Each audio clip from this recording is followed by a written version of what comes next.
Humana mi tanaw circus, guys. Grabe ka.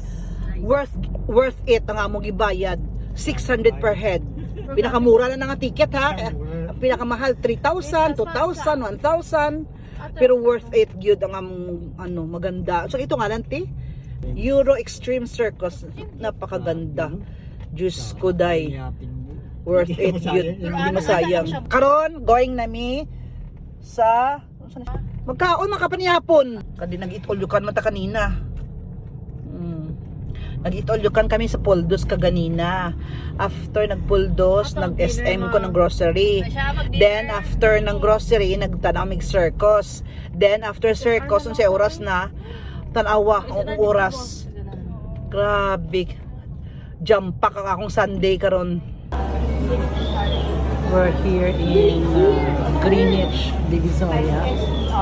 Dito kami ngayon kakain ng dinner namin after namin tumingin ng circus